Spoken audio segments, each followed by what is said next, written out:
ನಮಸ್ಕಾರ, ನಾನು ಪೃಥ್ವಿರಾಜ್ ಹಾರನಹಳ್ಳಿ. ಎಕ್ಸಿಟ್ ಸಮೀಕ್ಷೆಗಳ ಲೆಕ್ಕ ಸರ್ಕಾರಕ್ಕೆ ಯಾರು ಪಕ್ಕ? ಅತಂತ್ರವೋ ಸ್ವತಂತ್ರವೋ? ಮೂರು ಪಕ್ಷಗಳ ಪ್ಲಾನ್ ಆದ್ರೂ ಏನಿದೆ? HDK ಕಿಂಗ್ ಆಗ್ತಾರಾ, ಕಿಂಗ್ ಮೇಕರ್ ಆಗ್ತಾರಾ?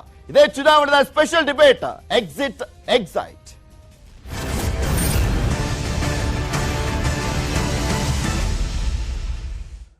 ರಾಜ್ಯದ ವಿಧಾನಸಭೆಯ ಚುನಾವಣೆಯ ಫಲಿತಾಂಶ ಇಡೀ ರಾಜ್ಯಕ್ಕೆ ಮಾತ್ರ ಅಲ್ಲ, ರಾಷ್ಟ್ರದ ಕುತೂಹಲಕ್ಕೂ ಕೂಡ ಕಾರಣವಾಗಿರುವಂತದ್ದು. ಮೇ 13ನೇ ತಾರೀಕು ಎಕ್ಸಾಕ್ಟ್ ಫಲಿತಾಂಶ ಅಂತೂ ಬಂದೇ ಬರುತ್ತೆ. ಅದಕ್ಕೂ ಮುಂಚೆ ಇಲ್ಲಿ ಪ್ರಮುಖವಾಗಿ ಎಕ್ಸಿಟ್ ಪೋಲ್ ಬಂದಿದೆಯಲ್ಲ, ಈ ಎಕ್ಸಿಟ್ ಪೋಲ್ ವಾಸ್ತವದ ಹತ್ತಿರ ಇದೆ ಎನ್ನುವಂತ ವಿಶ್ಲೇಷಣೆ ನಡೀತಾ ಇರುವಂತದ್ದು. ಅದಕ್ಕೂ ಮುಂಚೆ ಎಕ್ಸಿಟ್ ಪೋಲ್ ನಲ್ಲಿ ಏನೇನ್ ಬರ್ತಾ ಇದೆ ಅನ್ನುವಂಥದ್ದು ತೋರಿಸಲಿಕ್ಕೂ ಮುಂಚೆ ಈಗ ಒಂದು ಬ್ರೇಕಿಂಗ್ ನ್ಯೂಸ್ ಇದೆ, ಅದನ್ನ ನಿಮ್ಮ ಮುಂದೆ ಇಡ್ತಾ ಇದ್ದೀನಿ. ಮತದಾನ ಮುಗೀತು, ಏನಾಗುತ್ತೆ ಅಂತ ಫಲಿತಾಂಶ ಮೂರು ಪಕ್ಷಗಳಲ್ಲೂ ಕೂಡ ನಡೀತಾ ಇದೆ. ಮೂರು ಪಕ್ಷಗಳ ನಾಯಕರು ಕೂಡ ಏನಾಗಬಹುದು ಅನ್ನುವಂತ ಕುತೂಹಲ ಮತ್ತೆ ಆತಂಕ ಮತ್ತೆ ಆಶ್ಚರ್ಯ ಮೂರು ಕೂಡ ಇದೆ.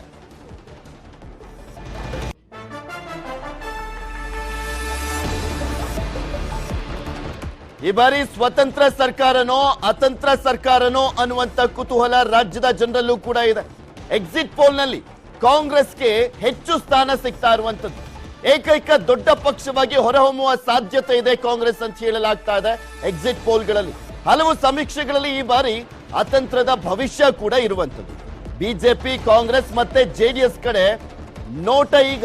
ಬಿಜೆಪಿ ಮತ್ತು ಕಾಂಗ್ರೆಸ್ನವರು ಮತ್ತೆ ಜೆಡಿಎಸ್ ಕಡೆ ನೋಡ್ತಾ ಇದ್ದಾರೆ. ಅಕಸ್ಮಾತ್ ಅತಂತ್ರ ಪರಿಸ್ಥಿತಿ ನಿರ್ಮಾಣ ಆದ್ರೆ ಅಂತ ಕಿಂಗ್ ಆಗ್ತಾರಾ HDK ಅಥವಾ ಕಿಂಗ್ ಮೇಕರ್ ಆಗ್ತಾರಾ ಅನ್ನುವಂತ ಪ್ರಶ್ನೆ ಕೂಡ ಇದೆ.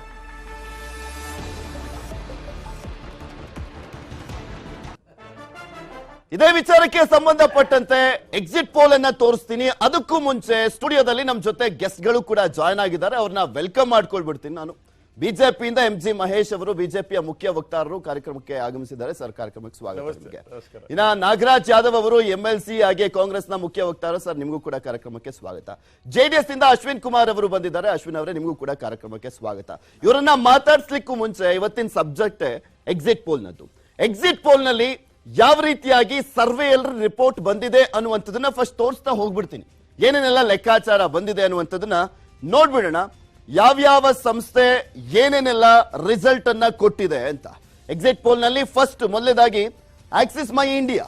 ಬಿಜೆಪಿ 62ರಿಂದ 80 ಸ್ಥಾನ, ಕಾಂಗ್ರೆಸ್ 122ರಿಂದ 140 ಸ್ಥಾನ. 122ರಿಂದ 140 ಸ್ಥಾನ ಅಂದ್ರೆ ಬಹುಮತದ ಸರ್ಕಾರ ಅಂತ ಆಕ್ಸಿಸ್ ಮೈ ಇಂಡಿಯಾ ಹೇಳ್ತಾ ಇರುವಂತದ್ದು. JDS 20ರಿಂದ 25 ಅಂತ ಹೇಳ್ತಾ ಇದ್ದಾರೆ. ಇನ್ನ ಅದರ್ಸ್ ಮ್ಯಾಕ್ಸಿಮಮ್ 3 ಜನ ಗೆಲ್ಬಹುದು ಅಂತ. ಟುಡೇಸ್ ಚಾಣಕ್ಯ 92 ಸ್ಥಾನದವರೆಗೂ ಕೂಡ ರೀಚ್ ಆಗ್ಬಹುದು ಬಿಜೆಪಿ ಅಂತ ಹೇಳ್ತಾ ಇದೆ. ಇನ್ನು ಕಾಂಗ್ರೆಸ್ ಇಲ್ಲೂ ಕೂಡ ಅಷ್ಟೇ ಬಹುಮತದ ಸರ್ಕಾರವನ್ನ ರಚಿಸುತ್ತೆ ಅಂತ. ಇಲ್ಲಿ ಕಾಂಗ್ರೆಸ್ ಲೆಕ್ಕ ಹಾಕೊಂಡ್ರೆ ಆಲ್ಮೋಸ್ಟ್ 2013 ನ ರಿಸಲ್ಟ್ ರಿಪೀಟ್ ಆಗುತ್ತೆ ಅನ್ನುವಂತ ನಿರೀಕ್ಷೆ ಇಟ್ಕೊಳ್ಬಹುದು. ಇನ್ನ JDS ಇಲ್ಲಿ ಇದೆಯಲ್ಲ, ಹೀನಾಯ ಪರಿಸ್ಥಿತಿಗೆ ಹೋಗುವಂತ ಸಾಧ್ಯತೆ ಇದೆ ಅನ್ನುವಂತ ಲೆಕ್ಕಾಚಾರ ಇದೆ. ಅದು 12 ಸ್ಥಾನಕ್ಕೆ ಹೋಗ್ಬೋದು ಅಂತ. ಜಿ ಮ್ಯಾಟ್ರಿಕ್ಸ್ ಇದೆಯಲ್ಲ, ಇದು ಬಿಜೆಪಿ 79ರಿಂದ 94 ಸ್ಥಾನವನ್ನ ಪಡ್ಕೊಳ್ಬಹುದು ಅಂತ ಹೇಳ್ತಾ ಇದೆ. ಕಾಂಗ್ರೆಸ್ ಇಲ್ಲಿ 103ರಿಂದ 118 ಸ್ಥಾನ ಬಹುಮತವನ್ನಾದ್ರೂ ಪಡ್ಕೊಳ್ಬಹುದು ಅಥವಾ ಅತಿ ದೊಡ್ಡ ಪಕ್ಷವಾಗಿ ಹೊರಹೊಮ್ಮುವಂತ ಚಾನ್ಸಸ್ ಇದೆ ಅಂತ ಹೇಳ್ತಾ ಇದ್ದಾರೆ. ಇನ್ನ JDS 25ರಿಂದ 33 ಸ್ಥಾನ ಅಂತ ಹೇಳ್ತಾ ಇದ್ದಾರೆ. ಇನ್ನ ABP ಸಿ ವೋಟರ್ ಇದರ ಸಮೀಕ್ಷೆ ನೋಡೋದಾದ್ರೆ ಬಿಜೆಪಿ 83ರಿಂದ 95, ಕಾಂಗ್ರೆಸ್ 100ರಿಂದ 112 ಮ್ಯಾಜಿಕ್ ನಂಬರ್ ವರೆಗೂ ಬಂದು ತಲುಪಬಹುದೇನೋ ಅನ್ನುವಂತ ಲೆಕ್ಕಾಚಾರ ಇದೆ. ಇನ್ನ JDS 21ರಿಂದ 29 ಸ್ಥಾನವನ್ನ ಗಳಿಸಬಹುದು ಅಂತ. ಅದರ್ಸ್ 2ರಿಂದ 6 ಸ್ಥಾನವನ್ನ ಗಳಿಸಬಹುದು ಅಂತ ಹೇಳ್ತಾ ಇದ್ದಾರೆ. TV9 ಭಾರತ್ ವರ್ಷ ಅವರು ಕೂಡ ಸಮೀಕ್ಷೆಯನ್ನ ಮಾಡಿದ್ದಾರೆ. ಬಿಜೆಪಿ ಇಲ್ಲಿ 88ರಿಂದ 98 ಸ್ಥಾನ, ಕಾಂಗ್ರೆಸ್ 99ರಿಂದ 109 ಅತಿ ದೊಡ್ಡ ಪಕ್ಷವಾಗಿ ಹೊರಹೊಮ್ಮುವಂತ ಸಾಧ್ಯತೆ ಇದೆ ಅಂತ ಹೇಳಿದ್ದಾರೆ. JDS 21ರಿಂದ 26 ಸ್ಥಾನವನ್ನ ಗಳಿಸಬಹುದು ಅಂತ. ಇನ್ನ ಅದರ್ಸ್ ಯಾರು ಗೆಲ್ದಲೇ ಇರಬಹುದು ಅಥವಾ 4ರವರೆಗೂ ರೀಚ್ ಆಗುವಂತ ಸಾಧ್ಯತೆ ಇದೆ ಅಂತ ಹೇಳ್ತಾ ಇದ್ದಾರೆ. ಟೈಮ್ಸ್ ನೋ ETG ಮಾಡಿರುವಂತ ಸಮೀಕ್ಷೆ ಪ್ರಕಾರ ಬಿಜೆಪಿ 78ರಿಂದ 92, ಕಾಂಗ್ರೆಸ್ 106ರಿಂದ 120 ಅತಿ ದೊಡ್ಡ ಪಕ್ಷವಾದ್ರೂ ಆಗ್ಬಹುದು ಅಥವಾ ಬಹುಮತ ಸರ್ಕಾರವನ್ನಾದ್ರೂ ಹೊಂದಬಹುದು ಅನ್ನುವಂತ ಚಾನ್ಸಸ್ ಇದೆ ಅಂತ ಹೇಳ್ತಾ ಇದ್ದಾರೆ. ಇನ್ನ JDS 20ರಿಂದ 26 ಸ್ಥಾನ, ಅದರ್ಸ್ 2ರಿಂದ 4 ಸ್ಥಾನ ಅಂತ ಹೇಳ್ತಾ ಇದ್ದಾರೆ. PMarq ಅವರು ಬಿಜೆಪಿ 85ರಿಂದ 100 ಸ್ಥಾನ, ಇನ್ನು ಕಾಂಗ್ರೆಸ್ 94ರಿಂದ 108 ಸ್ಥಾನ, ಇನ್ನು JDS 24ರಿಂದ 32, ಅದರ್ಸ್ 2ರಿಂದ 6. ಇವ್ರು ಹೇಳ್ತಾ ಇರೋದ್ರ ಪ್ರಕಾರ ನೋಡೋದಾದ್ರೆ ಅತಂತ್ರ ಪರಿಸ್ಥಿತಿ ನಿರ್ಮಾಣ ಆಗ್ಬೋದು ಅಂತ. ಜನ್ ಕಿ ಬಾತ್ ಕೂಡ ಸಮೀಕ್ಷೆಯನ್ನ ಮಾಡಿದೆ. 94ರಿಂದ 117 ಬಿಜೆಪಿ ಅಂತ ಹೇಳ್ತಾ ಇದ್ದಾರೆ. ಆಕ್ಚುಲಿ ಪ್ರೀಪೋಲ್ ನಲ್ಲೂ ಕೂಡ ಸೇಮ್ ಹೇಳಿದ್ರು ಜನ್ ಕಿ ಬಾತ್ ನವರು. ಇನ್ನು ಕಾಂಗ್ರೆಸ್ನವರು 91ರಿಂದ 106 ಸ್ಥಾನವನ್ನ ಗಳಿಸಬಹುದು ಅಂತ ಹೇಳ್ತಾ ಇದ್ದಾರೆ. ಜೆಡಿಎಸ್ 14ರಿಂದ 24 ಸ್ಥಾನವನ್ನ ಗಳಿಸಬಹುದು ಅಂತ. ಇನ್ನ ನ್ಯೂಸ್ ನೇಷನ್ ಬಿಜೆಪಿಗೆ ಸರಳ ಬಹುಮತದ ಲೆಕ್ಕಾಚಾರವನ್ನ ಕೊಟ್ಟಿದ್ದಾರೆ. ಇದೊಂದು ಸ್ವಲ್ಪ ಬಿಜೆಪಿ ತನ್ನ ಸ್ಥಾನಗಳನ್ನು ಉಳಿಸಿಕೊಳ್ಳುವಂತ ಚಾನ್ಸಸ್ ಇದೆ ಅಂತ ಹೇಳಿರುವಂತದ್ದು. ಅದು ನ್ಯೂಸ್ ನೇಷನ್ 114 ಸ್ಥಾನ, ಕಾಂಗ್ರೆಸ್ ಇಲ್ಲಿ 86 ಸ್ಥಾನವನ್ನ ಗಳಿಸಬಹುದು ಅಂತ ಹೇಳಿದ್ದಾರೆ. ಜೆಡಿಎಸ್ 21 ಸ್ಥಾನ, ಪಕ್ಷೇತರರು 3.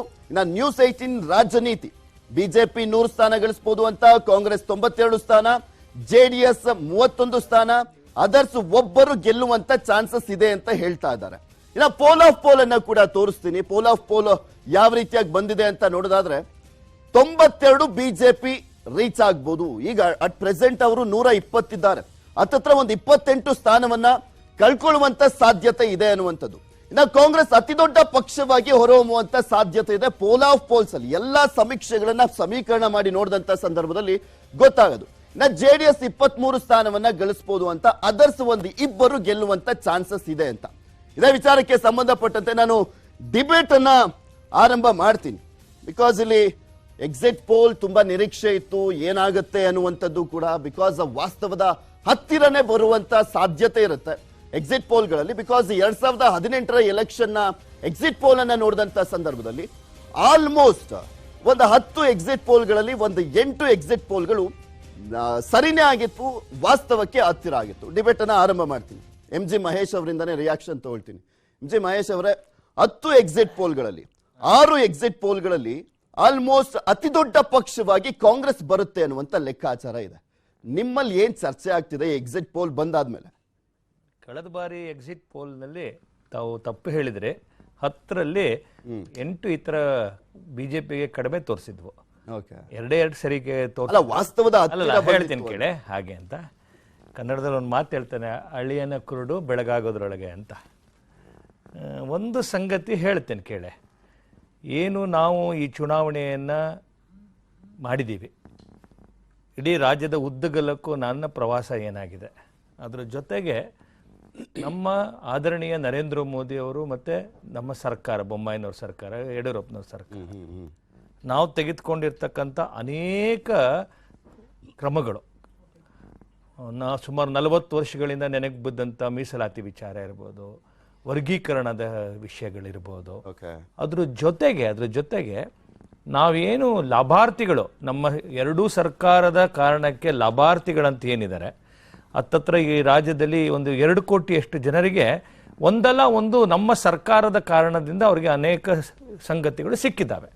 ಅದು ಕೃಷಿ ಸನ್ಮಾನ್ ನಿಧಿ ಇರ್ಬೋದು, ಕೋವಿಡ್ ಇರ್ಬೋದು, ಬೇರೆ ಬೇರೆ ಎಲ್ಲ ಒಟ್ಟು ಈ ಸರ್ಕಾರದ ನೇರ DBT ಮುಖಾಂತರ ಪಡೆದಿರ್ತಕ್ಕಂಥ ಸಂಗತಿಗಳಿದ್ದಾವೆ.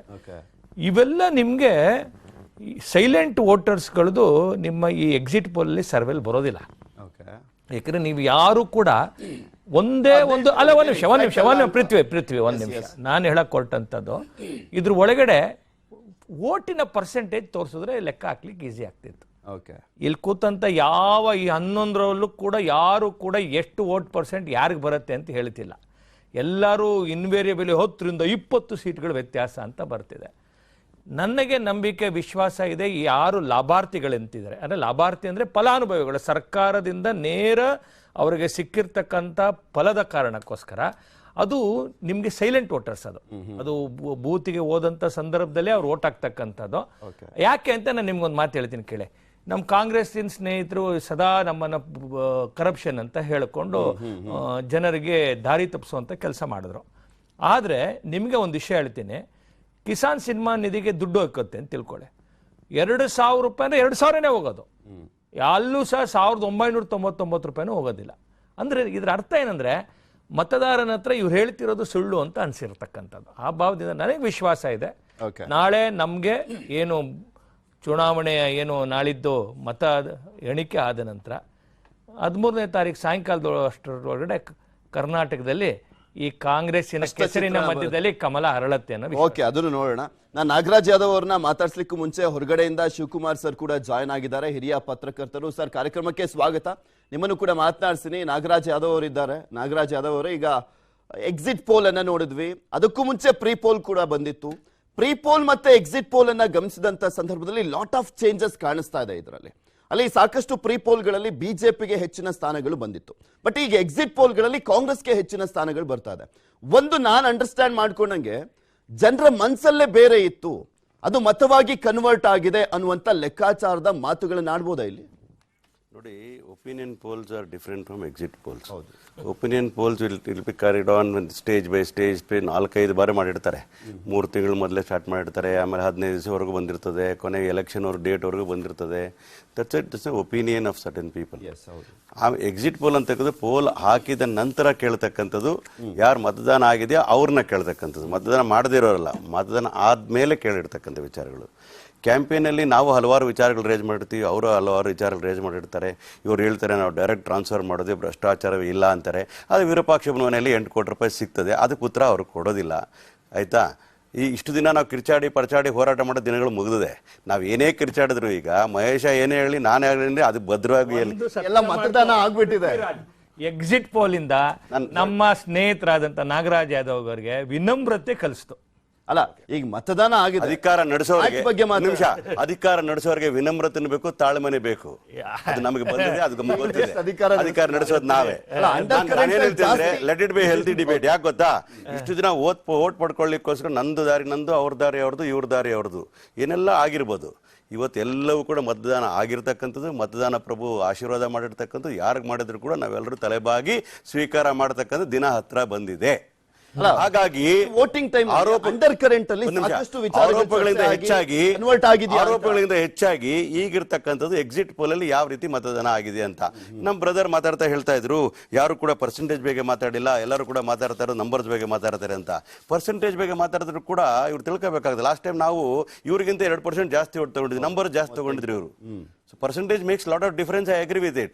ಈ ಸಲ ಮಾತ್ರ ಹೇಳ್ತೀನಿ ಕೇಳಿ, ಎಂದೂ ಕಾಣದಂತ highest percentage of vote will be there, more than 41 to 42% of vote for Congress party ಅಂತ ಹೇಳ್ತೀನಿ. ಯಾಕಂದ್ರೆ 13ನೇ ತಾರೀಕು ಮತ್ತೆ ಮಹೇಶ್ ಜೊತೆ ಕೂತ್ಕೊಳ್ಳಿಕ್ಕೆ ನನಗೆ ಗೊತ್ತಿದೆ. ಮಾತಾಡಿ ನೋಟ್ ಮಾಡಿ ಇಟ್ಕೋಬಹುದು. ಅದು ಅವ್ರಿಗೆ ಎಷ್ಟು ಬರ್ತೋ ಅವ್ರು ಹೇಳ್ಕೊಳ್ಳಿ. ನಾನು ಇನ್ನೊಬ್ಬರ ಬಗ್ಗೆ ಟೀಕೆ ಮಾಡ್ಲಿಕ್ಕೆ ಹೋಗಲ್ಲ. ಆದ್ರೆ ಒಂದ್ ಮಾತ್ರ ತಿಳ್ಕೋಬೇಕು, ಯಾವ ಕಾಂಟ್ರಾಕ್ಟರ್ ಅಸೋಸಿಯೇಷನ್ ರಾಜಕೀಯ ಅಲಿಗೇಷನ್ ಆಗಿರಲಿಲ್ಲ. ಅದು ಸೆಂಟ್ರಲ್ ಮಾತಾಡ್ಬೇಡಿ ಮಹೇಶ್, ದಯವಿಟ್ಟು. Let us have a healthy debate. In between ಹೇಳಿದ್ರೆ ಮಾತಾಡ್ಬೇಡ್ರಿ. I don't want to spoil the debate. ನಾನೇನು ಹೇಳ್ತಾ ಇದ್ದೀನಿ, ಯಾವ 40% ಕಮಿಷನ್ ಬಗ್ಗೆ ಮಾತಾಡಿದ್ವೋ ಅದನ್ನ ಮಾತಾಡಿದ್ದು ನಾವು ಮಾತಾಡಿದ್ದಲ್ಲ, ನಾವು ಮಾಡಿದ ಅಲಿಗೇಷನ್ ಅಲ್ಲ, ನಮ್ಮನ್ನ ಪ್ರಶ್ನೆ ಮಾಡೋದಲ್ಲ. ಕಾಂಟ್ರಾಕ್ಟರ್ಸ್ ಅಸೋಸಿಯೇಷನ್ ಅಂತಕ್ಕಂಥದ್ದು 2.5 ಲಕ್ಷ ಜನ ಯಾರು ರಿಜಿಸ್ಟರ್ಡ್ ಮೆಂಬರ್ಸ್ ಇರ್ತಾರೋ ಅವರು ಪ್ರಧಾನಮಂತ್ರಿಗಳಿಗೆ ಬರೆದಂತಹ ಕಂಪ್ಲೇಂಟ್ ಬಗ್ಗೆ ನಾವು ಚರ್ಚೆ ಮಾಡಿದ್ವಿ. ಯಾಕಂದ್ರೆ ಕಾಂಟ್ರಾಕ್ಟರ್ಸ್ ಆಲ್ಸೋ ಹ್ಯೂಮನ್ ಬೀಯಿಂಗ್ಸ್, ಕಾಂಟ್ರಾಕ್ಟರ್ಸ್ also are a part of the society. ಅವ್ರು ಕೊಟ್ಟ ಕಂಪ್ಲೇಂಟ್ ಬಗ್ಗೆ ಧ್ವನಿ ಎತ್ತಬೇಕಾಗಿರ್ತಕ್ಕಂಥ ರಚನಾತ್ಮಕವಾದ ಕೆಲಸ ನಮ್ದಾಗಿತ್ತು, ನಾವು ಮಾಡಿದ್ವಿ. People perception was against the BJP. ಇನ್ನೊಂದು ಇತಿಹಾಸ ನೋಡಬೇಕು ಅಂದ್ರೆ 85 50 ಕೂಡ ರೂಲಿಂಗ್ ಪಾರ್ಟಿ ಅಧಿಕಾರಕ್ಕೆ ಬಂದಿಲ್ಲ ಅಂತಕ್ಕಂಥ ವಾಸ್ತವಾಂಶ. ಅದು ನಾವು ಅಧಿಕಾರದಲ್ಲಿ ಇವ್ರು ಹೇಳ್ತಾರಲ್ಲ ನಾವು ಕೊಟ್ಟಂತ ಫಲಾನುಭವಿಗಳು ಅಂತ. ಸಿದ್ದರಾಮಯ್ಯ ಸಾಹೇಬ್ರಿದ್ದಾಗ 165 ಭರವಸೆಗಳಲ್ಲಿ 158 ಭರವಸೆಗಳನ್ನ ನೇರ ಫಲಾನುಭವಿಗಳಿಗೆ ಮಾಡಿಸಿದ ಸಂದರ್ಭದಲ್ಲಿ, ನಾವು ಅಧಿಕಾರಕ್ಕೆ ಬಂದ ಸಂದರ್ಭದಲ್ಲಿ ಅನ್ನಭಾಗ್ಯ ಯೋಜನೆ 7 kg ಕೊಟ್ಟು ನಾವು ಅದು ಫಲಾನುಭವಿಗಳಲ್ವಾ? ಅದ್ರಲ್ಲಿ ಹೇಳ್ತೀನಿ ಕೇಳ, 7 kg 3 kg ತಂದ್ರಲ್ಲ, ಅದು ಪ್ರತಿಫಲ ಉಣ್ಬೇಕಾ ಬೇಡ? ಇವರು ಒಂದ್ ನಿಮಿಷ ನೋಡೋದಾದ್ರೆ 3 ಪಕ್ಷಕ್ಕೂ ಹೆಲ್ಪ್ ಆಗ್ಬೇಕಾಗತ್ತೆ. ಹೇಳ್ತೀನಿ ಅವ್ರವ್ರದೇ ಅಂತ ನೋಡಿ. ಇವ್ರು ಬಂದಾಗ ಸಾಲ ಮನ್ನಾ ಮಾಡ್ಲಿಕ್ಕೆ ಪ್ರಯತ್ನ ಮಾಡಿದ್ರು. ಎಲ್ಲರಿಗೂ ಪ್ಲಸ್ ಇರ್ತದೆ, ಮೈನಸ್ ಇರ್ತದೆ. ನಾವೆಲ್ಲ ಫಲಾನುಭವಿಗಳು ಕೊಟ್ಬಿಟ್ಟಿದ್ವಿ, ಓಟ್ ಹಾಕ್ಬಿಡ್ತೀವಿ ಅಂತೀರಿ. ನಾವು ಕೊಟ್ಟಂತ ಭಾಗ್ಯಗಳು ಇತಿಹಾಸದಲ್ಲಿ ಯಾರು ಕೊಟ್ಟಿರಲಿಲ್ಲ, ಆದ್ರೂ ಜನ ನಮ್ಮ ಸೋಲಿಸಿದ್ರು. ಕಾರಣ ಏನಂದ್ರೆ ಪೀಪಲ್ ಪರ್ಸೆಪ್ಷನ್. ಒಂದೇ second. People perception become against us ಆಗ. ಆದ್ರೆ ಇವತ್ತು people perception is against the BJP in favour of Congress. ನಾನು ಹೇಳ್ತಾ ಇದ್ದೀನಿ ಕೇಳಿ, ಬಹುತೇಕ 7-8 ಸಮೀಕ್ಷೆಗಳಲ್ಲಿ ನೆನ್ನೆ ಕೂಡ ಭಾಗವಹಿಸಿದ್ದೆ ನಾನು. ಎಲ್ಲಾ ಸಮೀಕ್ಷೆಗಳು ನೋಡಿದ ಬಹುತೇಕ ಸಮೀಕ್ಷೆಗಳು ನಿಮ್ ಲೆಕ್ಕಾಚಾರದಲ್ಲಿ ಎಷ್ಟಿದೆ? 140 ಸೀಟು ಖಂಡಿತವಾಗ್ಲೂ ಟಾರ್ಗೆಟ್ ರೀಚ್ ಅದಕ್ಕೂ ಬರ್ತೀನಿ. ಜೆಡಿಎಸ್ ಇಲ್ಲಿ ಹೋಪ್ಸ್ ಕಾಣಿಸ್ತಾ ಇಲ್ಲ ಎಕ್ಸಿಟ್ ಪೋಲ್ ನಲ್ಲಿ ನೋಡಿದಂತ ಸಂದರ್ಭದಲ್ಲಿ. ಯಾವ ರೀತಿಯಾಗಿ ನೋಡ್ತಾ ಇದೆ? ಆತಂಕ ಕಾಣಿಸ್ತಾ ಇದೆಯಾ ಜೆಡಿಎಸ್ ನಲ್ಲಿ ನಿಮ್ ನಾಯಕರಲ್ಲಿ? ಸರ್, ಎಲ್ಲ ಎಷ್ಟು ಸಂಸ್ಥೆಗಳ ಎಕ್ಸಿಟ್ ಪೋಲ್ಗಳಿದೆ, ಯಾವ್ದನ್ನು ಈಗ ನಾವು ಸುಪ್ರೀಂ ಅಂತ ಹೇಳಲಿಕ್ಕಾಗಲ್ಲ, ಅದೇ ಫೈನಲ್ ಅಂತಾನು ಹೇಳಕ್ಕಾಗಲ್ಲ. ಮತ್ತೆ ಎಲ್ಲೂ ವಾಸ್ತವಕ್ಕೆ ಹತ್ತಿರವಾಗಿಲ್ಲ ಸರ್ ಯಾವುದೇ. ಯಾಕಂದ್ರೆ ಯಾವುದೇ ಪಕ್ಷಕ್ಕೂ ಒಂದು ಪೂರ್ಣವಾದಂತ ಬಹುಮತ ಸಿಗುತ್ತೆ ಅಂತ ಏನ್ ಹೇಳಿಲ್ಲ. ಕಾಂಗ್ರೆಸ್ ಅವರು ಖುಷಿ ಪಡೋ ಅಂತ ಅವಶ್ಯಕತೆ ಇಲ್ಲ. ಇಲ್ಲಿ ಬಿಜೆಪಿ ಹೇಳ್ತೀನಿ ಸರ್, ಕಂಪ್ಲೀಟ್ ಮಾಡ್ತೀನಿ. ಹಾಗಾದ್ರೆ ಸರ್ 120 to 140 ಅವ್ರ ಮಾಹಿತಿ ಕೊಡಿ, ಮಾತಾಡ್ಲಿ. Divert ಅಲ್ಲಪ್ಪ, ನಿಮ್ಗೆ ಮಾಹಿತಿ ಇಲ್ಲ, ಕೊಡ್ತಾ ಇದ್ದೀನಿ. ನ್ಯೂಸ್ 18 ರಾಜನೀತಿ ಅಂತ ಒಂದಿದೆಯಲ್ಲ ಸರ್, ಅದ್ರಲ್ಲಿ ನೋಡಿ ಎಲ್ಲೋ ಒಂದು ವಾಸ್ತವಿಕಕ್ಕೆ ಯಾವುದಕ್ಕೂ ಸಂಪೂರ್ಣವಾಗಿ ಏನು ಯಾವುದು ಎಕ್ಸಾಕ್ಟ್ ಅಂತೂ ಅಲ್ಲ ಸರ್. ಆಮೇಲೆ ಯಾವ ಮಾನದಂಡ 120 to 140 ಸರ್, ಯಾವ ಮಾನದಂಡ ಇಟ್ಕೊಂಡು ಯಾವ ಟೈಮ್ ಫ್ರೇಮ್ ಅಲ್ಲಿ ಎಕ್ಸಿಟ್ ಪೋಲ್ ಆ ಸಂಸ್ಥೆಗಳು ಅಲ್ಲಿ ಜನಗಳ ಹತ್ರ ಮತದಾರರ ಹತ್ರ ಹೋಗಿದ್ದಾರೆ? ಯಾಕೆಂದ್ರೆ ರೈತರು ಅಂದ್ರಿ ಸರ್, ಅವರೆಲ್ಲ ರೈತರು, ಯುವಕರು, ಶ್ರಮಿಕ ವರ್ಗದವರೆಲ್ಲ ಬೆಳಿಗ್ಗೆ ಮತದಾನ ಹೋಗಿರ್ತಾರೆ. ಈಗ 3 ಗಂಟೆಯಲ್ಲಿ ಮಾಡಿದಾರ, 4 ಗಂಟೆ ಟೈಮ್ ಫ್ರೇಮ್ ಅಲ್ಲಿ ಮಾಡಿದಾರ, ಆ ಟೈಮ್ ಅಲ್ಲಿ ಮತದಾನದ ಹತ್ರ ಆ ಬೂತ್ ಹತ್ರ ಯಾರಿದ್ರು ಅದನ್ನು ಕ್ಯಾಲ್ಕುಲೇಟ್ ಮಾಡಬೇಕು. ಅದರಿಂದ ಇದನ್ನ ನಾವು ಒಪ್ಕೊಳ್ಳಿಕ್ಕೆ ತಯಾರಿಲ್ಲ. 13ನೇ ತಾರೀಕು ಖಂಡಿತ ನೋಡಿ ಸರ್, ಕುಮಾರಣ್ಣ ಅವರು ಯಾವುದೇ ತರ ಡೌಟ್ ಇಲ್ಲ, ಕುಮಾರಣ್ಣ ಅವರು ರಾಜ್ಯದ ಮುಖ್ಯಮಂತ್ರಿ ಮುಖ್ಯಮಂತ್ರಿ ಆಗ್ತಾರೆ. ಹೇಗಾಗ್ತಾರೆ ಬಿಡ್ತಾರೆ ನೋಡಿ ಸರ್. ಯಾಕಂದ್ರೆ ಹೇಳಿದೆ ರೈತರು ಸ್ವತಂತ್ರದ ಮುಖಾಂತರ ಸ್ವತಂತ್ರದ ಮುಖಾಂತರ ಅದೊಂದು ಹೇಳ್ಬಿಡಿ ಸರ್. ನೋಡಿ ಸರ್, ರಾಜಕಾರಣದಲ್ಲಿ ಏನ್ ಬೇಕಾದ್ರೂ ಆಗ್ಬೋದು ಸರ್. ಇದೇ ನಿಂತ ನೀರಲ್ಲಿ ಯಾವ್ದು ಮುಖ್ಯಮಂತ್ರಿ ಆಗೋದು ಕುಮಾರಣ್ಣ ಅವರು. ಸರ್ ಬಂದೆ ನಾನು ಈಗ ಹೇಳದ್ನಲ್ಲ, ಸಿಂಗಾಪುರಕ್ಕೆ ಹೋಗ್ಬಿಟ್ಟಿದ್ದಾರೆ, ಅದ್ರ ಬಗ್ಗೆನೂ ಮಾತಾಡ್ತೀನಿ ನಾನು. ಬೇಜಾರಾಗ್ಬಿಟ್ಟೆ ಹೋಗ್ಬಿಟ್ಟಿದ್ದಾರೆ ಅನ್ನೋದ್ರ ಬಗ್ಗೆ ಮಾಹಿತಿ. ಸಂಸ್ಥೆಗಳು ಬೇಕಾದ್ರೆ ನೋಡಿ ಯಾವ ಟೈಮ್ ಫ್ರೇಮ್ ಅಲ್ಲಿ ಅವರು ಒಬ್ಬ ಮತದಾರರ ಹತ್ರ ಹೋಗಿ ಕೇಳಿದ್ರೆ ಅಂತ, ಅದು ಇಂಪಾರ್ಟೆಂಟ್ ಆಗುತ್ತೆ. ಬೆಳಿಗ್ಗೆ ಏನಾದ್ರು ಕೇಳಿದ್ರೆ 100ಕ್ಕೆ 100 ರೈತರು ಇರೋರು, ಯುವಕರು ಇರೋರು, ಶ್ರಮಿಕ ವರ್ಗದವ್ರು ಇರೋರು, ಅವರೆಲ್ಲ ಮತದಾನ ಮಾಡೋಗಿರ್ತಾರೆ. ಅವರದ್ದೇ ಆದಂತ ಪ್ಲಾನ್ ಇರುತ್ತೆ, ಯಾವ್ಯಾವ ಸಮೀಕ್ಷೆ ಮಾಡಬೇಕು ಅಂತ ಗೊತ್ತಿರುತ್ತಲ್ವಾ. ಮತ್ತೆ ಅದಕ್ಕೆ ಇದು ವಾಸ್ತವಕ್ಕೆ ಹತ್ತಿರವಾಗಿಲ್ಲ, ಮತ್ತೆ ಇದು ಸುಪ್ರೀಮೋ ಅಲ್ಲ ಸರ್. ನಮಗೆ ನಂಬಿಕೆ ಇದೆ, ವಿಶ್ವಾಸ ಇದೆ. ಈ ಬಾರಿ ನಾಡಿನ ಜನತೆ ರೈತರು ನಮ್ಮ ಕೈ ಹಿಡಿದಿದ್ದಾರೆ. ನಾವ್ ಯಾವುದೇ ತರ ಧರ್ಮದ ಆಧಾರದ ಮೇಲೆ ಚುನಾವಣೆಗೆ ಹೋದವರಲ್ಲ, ಯಾವುದೇ ಭಾವನಾತ್ಮಕ ಹೇಳಿಕೆಗಳನ್ನ ಕೊಟ್ಕೊಂಡು ಚುನಾವಣೆಗೆ ಹೋದವರಲ್ಲ. ಒಂದು ನಾಡಿನ ಜನರು ಬದುಕು ಕಟ್ಕೊಡ್ತೀವಿ ಅಂತ ಹೇಳಿ, ಫಂಡಮೆಂಟಲ್ ರೈಟ್ಸ್ ಕೊಡಿಸ್ತೀವಿ ಅಂತ ಹೇಳಿ ನಾವು ಚುನಾವಣೆಗೆ ಹೋದ. ಶಿವಕುಮಾರ್ ಸರ್ ಕೂಡ ಇದ್ದಾರೆ, ಅವ್ರನ್ನೂ ಕೂಡ ಮಾತಾಡ್ತೀವಿ. ಶಿವಕುಮಾರ್ ಸರ್, 94ರಿಂದ ಎಲೆಕ್ಷನ್ ನೋಡೋದಾದ್ರೆ 94ರಲ್ಲೂ ಕೂಡ ಬಂಗಾರಪ್ಪನವರೆಲ್ಲ ಹೊರಗೆ ಬಂದಂತ ಕಾರಣಕ್ಕೋಸ್ಕರ ಜೆಡಿಎಸ್ ಅಧಿಕಾರಕ್ಕೆ ಬಂತು ಈಸಿಯಾಗಿ. ಜೆಡಿಎಸ್ ಪಾರ್ಟಿನೂ ಕೂಡ ಹೊಡೆದಂತ ಹಿನ್ನೆಲೆಯಲ್ಲಿ 99ರಲ್ಲಿ ಕಾಂಗ್ರೆಸ್ ಅಧಿಕಾರಕ್ಕೆ ಬಂತು. ಅದಾದ್ಮೇಲೆ ಆಡಳಿತ ವಿರೋಧಿ ಅಲೆ ಅನ್ನುವ ಕಾರಣಕ್ಕೋಸ್ಕರ ಅತಂತ್ರ ಪರಿಸ್ಥಿತಿ ನಿರ್ಮಾಣ ಆಯಿತು 2004ರಲ್ಲಿ. ಇನ್ನು 2008ರ ಸಂದರ್ಭದಲ್ಲಿ ಅನುಕಂಪದ ಆಧಾರದ ಮೇಲೆ ಬಿಜೆಪಿ 110ವರೆಗೂ ತಲುಪ್ತು ಅನ್ನುವಂಥದ್ದು ನೋಡಿದಿವಿ. ಅದಾದ ನಂತರ 3 ಪಾರ್ಟಿ ಆಯ್ತು ಬಿಜೆಪಿ. ಯಡಿಯೂರಪ್ಪನವರು ಹೊರಗಿದ್ರು. ಅಂತ ದೊಡ್ಡ ಅಲೆ ಇದ್ದಂತ ಟೈಮ್ನಲ್ಲೂ ಕಾಂಗ್ರೆಸ್ ರೀಚ್ ಆಗಿದ್ದು 120 ಸ್ಥಾನ. ಈಗ ಯಾವ ಅಂಶಗಳ ಆಧಾರದ ಮೇಲೆ ಚುನಾವಣೆ ನಡೀತು? ಈ ಎಕ್ಸಿಟ್ ಪೋಲ್ ಮೇಲೆ ನೀವೇನ್ ಹೇಳ್ತೀರಾ? ನೋಡಿ, ನೀವು 1994 ಇಂದ ಹೇಳ್ಕೊಂಡ್ಬಂದ್ರಿ. ಅದು ಬೇರೆ ಬೇರೆ ಫ್ಯಾಕ್ಟರೀಸ್ ಕಾಂಟ್ರಿಬ್ಯೂಟ್ ಮಾಡಿದೆ ಆವತ್ತಿನ ಸರ್ಕಾರಗಳು ಅಧಿಕಾರ ಬರೋದಕ್ಕೆ. ಆವತ್ತು ಕಾಂಗ್ರೆಸ್ ನಲ್ಲಿ 3 ಜನ ಮುಖ್ಯಮಂತ್ರಿಗಳನ್ನ ನೋಡಿದ್ರು. ಕಪ್ಪನ್ ಶಾಸರಲ್ಲಿ ವಿಧಾನಸೌಧ ಕಾರಿಡಾರ್ ಅಲ್ಲಿ ಹೊಡೆದಾಡಿದ್ದು ನಾನು ನೋಡಿದ್ವಿ. ಅದನ್ನ ಜನ ಬೇಸತ್ತು ದೇವೇಗೌಡರನ್ನ ಮರ್ಜ್ ಮಾಡಿ ಅಧ್ಯಕ್ಷರು ಮಾಡಿದ್ರು, ಮತ್ತೆ ಅಧಿಕಾರಕ್ಕೆ ಬಂತು. ಅದೇ ತರ ಬೇರೆ ಬೇರೆ ಫ್ಯಾಕ್ಟರೀಸ್ ಕಾಂಟ್ರಿಬ್ಯೂಟ್ ಮಾಡಿದೆ. ಹಂಗಾಗಿ ಕುಮಾರಸ್ವಾಮಿ ಅವರು ಯಾವಾಗ ಪವರ್ ಟ್ರಾನ್ಸ್ಫರ್ ಮಾಡ್ಲಿಲ್ಲ, ಅದನ್ನೇ ಒಂದು ಇಶ್ಯೂ ಆಗಿ ಇಟ್ಕೊಂಡು 20 ತಿಂಗಳ ಸರ್ಕಾರ ನಮಗೆ ಕೊಡ್ಲಿಲ್ಲ ಅಂತ ಅಂದ್ಬಿಟ್ಟು ಇಡೀ ಒಂದು ಕಮ್ಯುನಿಟಿನ ಮೊಬಲೈಸ್ ಮಾಡಿ ಅಧಿಕಾರಕ್ಕೆ ಬಿಜೆಪಿ ಅವರು ಬಂದ್ರು. ನಂಬರು ಜಾಸ್ತಿ ಆಯ್ತು. ಆವತ್ತಿನ ಅನಂತ್ ಕುಮಾರ್ ಅವರು ಅವತ್ತು ಬಹಳ ಅವ್ರಿಗೆ ಸಹಾಯ ಮಾಡಿದ್ರು. ಯಾಕಂತಂದ್ರೆ ಸೆಂಟ್ರಲ್ ಕರ್ನಾಟಕದಲ್ಲಿ ಇರ್ಬೋದು, ಇಲ್ಲ ನಾರ್ತ್ ಕರ್ನಾಟಕದಲ್ಲಿ ಇರ್ಬೋದು, ಬಹಳಷ್ಟು ಲೀಡರ್ಗಳನ್ನ ಬಿಜೆಪಿ ಕರ್ಕೊಂಡ್ಬಂದ್ರು. ಇನ್ಕ್ಲೂಡಿಂಗ್ ಗೋವಿಂದ್ ಕಾರಜೋಳ ಇರ್ಬೋದು, ರಮೇಶ್ ಜಿಗಜಿಣಗಿ ಇರ್ಬೋದು, ಇವರೆಲ್ಲ ಬಂದಿದ್ರು. ಆದ್ರೆ ಇವತ್ತಿನ ಪರಿಸ್ಥಿತಿಯಲ್ಲಿ ಅದು ಬೇರೆ ತರ ಇದೆ. ಯಾಕಂತಂದ್ರೆ ಒಪಿನಿಯನ್ ಪೋಲು ಮತ್ತೆ ಎಕ್ಸಿಟ್ ಪೋಲ್ ಏನ್ ಹೇಳುತ್ತೆ ಅನ್ನೋದಕ್ಕಿನ್ನು, ಯಾಕಂತಂದ್ರೆ ಅದನ್ನ ಎಷ್ಟು ಸೈಂಟಿಫಿಕ್ ಆಗಿ ಮಾಡ್ತಾರೆ, ಯಾವ ತರ ಮಾಡ್ತಾರೆ ಅಂತ ಅಲ್ಲಿ 3 ಜನ ಕುಂತಿರೋದಕ್ಕಿನ್ನು ನಿಮ್ಗೂ ನಮ್ಗೆ ಸ್ವಲ್ಪ ಜಾಸ್ತಿ ಗೊತ್ತಿರುತ್ತೆ. ಯಾಕಂತಂದ್ರೆ ಯಾವ ತರ ಮಾಡ್ತಾರೆ ಅಂತ. ನಂಬರ್ಸ್ ಅವ್ರ ಪರವಾಗಿ ಬಂದಾಗ ಸ್ವಲ್ಪ ಜೋರಾಗಿ ಮಾತಾಡ್ತಾರೆ, ಅವ್ರ ವಿರುದ್ಧವಾಗಿ ಬಂದಾಗ ಡಿಸ್ಪ್ಯೂಟ್ ಮಾಡ್ತಾರೆ. ಆಮೇಲೆ ಆ ಏಜೆನ್ಸಿಗಳ ಕ್ರೆಡಿಬಿಲಿಟಿ ಎಲ್ಲ ಪ್ರಶ್ನೆ ಮಾಡ್ತಾರೆ. ಲಾಸ್ಟ್ ಟೈಮ್ ಲೋಕಸಭೆ ಎಲೆಕ್ಷನ್ ಆದಾಗ landslide victory to BJP ಅಂತ ಕೊಟ್ಟಿದ್ರು. ಅದನ್ನ ಬಹಳ ಜನ ಡಿಸ್ಪ್ಯೂಟ್ ಮಾಡಿದ್ರು. ಬಿಜೆಪಿ ಅವರೆಲ್ಲ ಹೇಳಿದ್ರು ಇಲ್ಲ ಇಷ್ಟೇ ಬರುತ್ತೆ ನಂಬರ್ ಅಂತ, ಹೆಚ್ಚು ಕಡಿಮೆ ಅಷ್ಟೇ ಬಂತು. ಹಂಗಾಗಿ ಅದನ್ನ ಒಪ್ಕೊಂಡ್ರು. ಈ ನಂಬರ್ ಮತ್ತೆ ಜರ್ನಲಿಸ್ಟ್ ಕ್ರೆಡಿಬಿಲಿಟಿ ಎಷ್ಟು ಪ್ರಶ್ನೆ ಬರುತ್ತೆ ಅಂತಂದ್ರೆ ಅವ್ರ ಪರವಾಗಿ ನಂಬರ್ ಇಲ್ಲ ಅಂದಾಗ ಈ ತರ ಚರ್ಚೆಗಳು ನಡೀತಾ ಇರ್ತವೆ. ಅದ್ರ ಬಗ್ಗೆ ನಾನು ಮಾತಾಡಕ್ ಹೋಗೋದಿಲ್ಲ. ಆದ್ರೆ ಇವತ್ತಿನ ಪರಿಸ್ಥಿತಿಯಲ್ಲಿ ಆನ್ ದಿ ಗ್ರೌಂಡ್ ನಾನು ನೋಡ್ದಂಗೆ, ನಾನು ಬಹುತೇಕ ಒಂದು ಭಾಗ ಬಿಟ್ಟು, ಅಂದ್ರೆ ಏನು ಈ ಹೈದರಾಬಾದ್ ಕರ್ನಾಟಕ ಬಿಟ್ಟು ಬಹುತೇಕ ಭಾಗಗಳು ನೋಡಿರೋದ್ರಿಂದ ಸ್ಟ್ರಾಂಗ್ ಆಂಟಿ ಇನ್ಕಂಬೆನ್ಸಿ ಫ್ಯಾಕ್ಟರ್ ಏನಿತ್ತು ಅದನ್ನ ನಲ್ಲಿಫೈ ಮಾಡೋದ್ರಲ್ಲಿ ಬಹಳಷ್ಟು ಪ್ರಯತ್ನ ಪಟ್ಟರು ಬಿಜೆಪಿಯವರು. ನರೇಂದ್ರ ಮೋದಿ ಅವರು ಇರ್ಬೋದು, ಅಮಿತ್ ಶಾ ಅವರು ಇರ್ಬೋದು, ಇಡೀ ಪಕ್ಷ, ರಿಸೋರ್ಸಸ್ ಇರ್ಬೋದು, ಕೇಡ್ರ್ ಇರ್ಬೋದು, ಬಹಳ ಶ್ರಮ ಪಟ್ಟಿದ್ದಾರೆ, ಇಲ್ಲ ಅಂತ ಹೇಳ್ತಾ ಇಲ್ಲ. ಆದ್ರೆ there was a strong breeze against the BJP. They could not halt it. ಬಹಳ ಜನ ಹೇಳ್ತಾ ಇದ್ರು, ಬಿಜೆಪಿ ಲೀಡರ್ಸ್ ಹೇಳಿದ್ರು, ಮತ್ತೆ ಈಗ ಮಹೇಶ್ ಅವರು ಹೇಳ್ತಾ ಇದ್ರು, DBT ಇದೆ ಏನು ಡೈರೆಕ್ಟ್ ಮನಿ ಟ್ರಾನ್ಸ್ಫರ್ ನಾವು ಮಾಡ್ತಾ ಇದೀವಿ, ಅದರಿಂದ ಕರಪ್ಷನ್ ನಿಜ, ಅದೆಲ್ಲ ಒಪ್ಕೊಂತೀನಿ. ಆದ್ರೆ ಒಂದೇ ಒಂದು ಕಾರ್ಯಕ್ರಮ, ಒಂದೇ ಒಂದು ಕೆಲವು ಇಶ್ಯೂಗಳು ಈ ಚುನಾವಣೆಯಲ್ಲಿ, ಒಂದೇ ಕೆಲವು ವಿಚಾರಗಳ ಮೇಲೆ ಚುನಾವಣೆ ನಡೆದಿಲ್ಲ. ಬಹಳಷ್ಟು ಮಲ್ಟಿ ಫ್ಯಾಕ್ಟರ್ಸ್ ಇತ್ತು ಇಲ್ಲಿ. ಪ್ರೈಸ್ ರೈಸ್ ಇಂದ ಹಿಡಿದು ಏನು ಕಾಸ್ಟ್ ಆಫ್ ಕಲ್ಟಿವೇಶನ್ ಇರ್ಬೋದು, ಇಲ್ಲ ಅಂತಂದ್ರೆ ಜನಗಳದ್ದು ಸ್ಕಾಲರ್ಶಿಪ್ ನಿಲ್ಸಿದಿರ್ಬೋದು, ಬಹಳಷ್ಟು ಸಣ್ಣ ಸಣ್ಣ ವಿಚಾರನು ಕಾಂಟ್ರಿಬ್ಯೂಟ್ ಮಾಡ್ಬಿಡ್ತು ಈ ಸಾರಿ ಆಂಟಿ ಇನ್ಕಮೆನ್ಸಿ ಫ್ಯಾಕ್ಟರ್ಗೆ. ನಾನು ಒಂದು ಉದಾಹರಣೆ ಕೊಡ್ತೀನಿ ಪೃಥ್ವಿ ಅವರೇ ನಿಮ್ಗೆ. ಬಹುತೇಕ 1975 ದಲಿತರು ಮತ್ತೆ ಹಿಂದುಳಿದವ್ರು ಯಾರಾದ್ರೂ ಸತ್ತೋಗ್ಬಿಟ್ರೆ ಅವ್ರನ್ನ ಉಳಕ್ಕೂ ಜಾಗ ಇರ್ಲಿಲ್ಲ. ನಾನು ಹೇಳ್ತಾ ಇದ್ದೀನಿ ಇನ್ನೊಂದ್ಸರಿ, ಅವ್ರನ್ನ ಉಳಕ್ಕೂ ಅಂತ್ಯಕ್ರಿಯೆ ಮಾಡೋದಕ್ಕೂ ಜಾಗ ಇರ್ಲಿಲ್ಲ. ಅಂದ್ರೆ ಬರೀ ಕೆಲವೇ ಭೂ ಒಡೆಯರಿದ್ರು ಅಲ್ಲಿ ಕರ್ನಾಟಕದಲ್ಲಿ. ಒಂದ್ 2-3 ಜಾತಿ ಇರ್ಬೋದು, ಇಲ್ಲಾಂದ್ರೆ ಒಂದಷ್ಟು ಫ್ಯಾಮಿಲೀಸ್ ಇತ್ತು. ಅಂತದನ್ನ ಲ್ಯಾಂಡ್ ರಿಫಾರ್ಮ್ಸ್ ನ ತಗೊಂಡ್ಬಂದು ಭೂಮಿನ ಹಂಚಿಸಿ ಎಲ್ಲ ಮಾಡಿದ್ರು. ನೀವು ಎಲ್ಲರೂ ಕುಂತಿರೋರೆಲ್ಲ 25 ವರ್ಷದಿಂದ ರಾಜಕಾರಣ ಮಾಡ್ತಾ ಇರೋರು.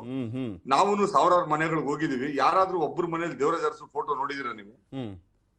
ಅಂದ್ರೆ ಜನ ಒಂದು ಕಾರ್ಯಕ್ರಮ ಕೊಟ್ಟಿದ ತಕ್ಷಣ ಮಾಡ್ತಾರೆ ಅಂತಲ್ಲ. ಇವತ್ತು ವರ್ಣ ಕಾನ್ಸ್ಟಿಟ್ಯೂನ್ಸಿಯಲ್ಲಿ ಅಷ್ಟು ಚೆನ್ನಾಗಿ ನಡೀತು ಚುನಾವಣೆ. ಬಿಜೆಪಿ ಮತ್ತೆ ಕಾಂಗ್ರೆಸ್ ಬಹಳ ಕೀಟ್ ಕಂಟೆಸ್ಟ್ ಮಾಡಿದ್ರು. ವರ್ಣನಾಳೆ ಮಾಡೋದಕ್ಕೆ ಸಿದ್ದರಾಮಯ್ಯನವರು ಅವರು ಒಂದ್ಸಾರಿ ಸೋಲ್ಬೇಕಾಯ್ತು. ಮಂಡ್ಯದಲ್ಲಿ ಕಲ್ಲು ಹೊಡೆದ್ರು, ಅವ್ರಿಗೆ ಮೊಟ್ಟೆ ಹೊಡೆದ್ರು. ಅದೇ ವರ್ಣ ಕ್ಷೇತ್ರದಲ್ಲಿ ಯಾಕೆ ಅಷ್ಟೊಂದು ಕಂಟೆಸ್ಟ್ ಇದೆ? ನಾನು ಹೇಳ್ತಾ ಇರೋದು, 1 or 2 factors will not contribute to any elections. It was a strong breeze. ನಾಳೆ ಅದ್ರ ಬಗ್ಗೆ ನಾನು ಇನ್ನಷ್ಟು ವ್ಯಾಖ್ಯಾನ ಮಾಡಕ್ ಹೋಗೋದಿಲ್ಲ. ನಾಳದ್ದು ಕಾದ್ ನೋಡೋಣ. ಯಾಕಂತಂದ್ರೆ ಅವರು ಕಾಂಗ್ರೆಸ್ನವರು ಎಷ್ಟು ಅದನ್ನ ಬಂಬಾರ್ಡ್ ಮಾಡ್ಬೇಕಾಗಿತ್ತು ಅಷ್ಟನ್ನು ಬಂಬಾರ್ಡ್ ಮಾಡಿದ್ದಾರೆ. ಅದನ್ನ ನಲ್ಲಿಫೈ ಮಾಡೋದಕ್ಕೆ ಏನೇನ್ ಎಫರ್ಟ್ಸ್ ಮಾಡ್ಬೇಕಾಗಿತ್ತು ಅದನ್ನೆಲ್ಲ ಬಿಜೆಪಿ ಶ್ರಮ ಪಟ್ಟಿದೆ. ಅದೇ ಪೊಲಿಟಿಕಲ್ ಪಾರ್ಟಿ 3 ಪಕ್ಷದವರು ಬಾರಿ ಕಷ್ಟಪಟ್ಟಿದ್ದಾರೆ. ಕುಮಾರಸ್ವಾಮಿ ಅವರ ಪಂಚರತ್ನ ಕಾರ್ಯಕ್ರಮ ಇದೆಯಲ್ಲ, one of the best programs. ಅದ್ರ ಜನ ಎಷ್ಟು ರೆಸ್ಪಾಂಡ್ ಮಾಡಿದ್ದಾರೆ, ಯಾಕೆ ರೆಸ್ಪಾಂಡ್ ಮಾಡಿಲ್ಲ, ಉತ್ಸಾಹ ಯಾಕೆ ಬರ್ತಾ ಕಡಿಮೆ ಆಯ್ತು? Was it because of the resources? Leaders ಇರ್ಲಿಲ್ಲ, ರಿಸೋರ್ಸಸ್ ಇರ್ಲಿಲ್ಲ. ಇದೆಲ್ಲ ಪಾಪ ಅವ್ರಿಗೆ ಸ್ವಲ್ಪ ಸಮಸ್ಯೆ ಆಯ್ತು. ಅದ್ರ ಜೊತೆಗೆ ಭವಾನಿ ಅವರ ಒಂದು ಸೀಟ್ ನ ಇಶ್ಯೂ ಇಡೀ ಜೆಡಿಎಸ್. ಎಕ್ಸಾಕ್ಟ್ಲಿ ಸರ್, ನಿಮ್ ಮಾತುಗಳಲ್ಲಿ ಸಾಕಷ್ಟು ಪ್ರಶ್ನೆಗಳಿದಾವೆ.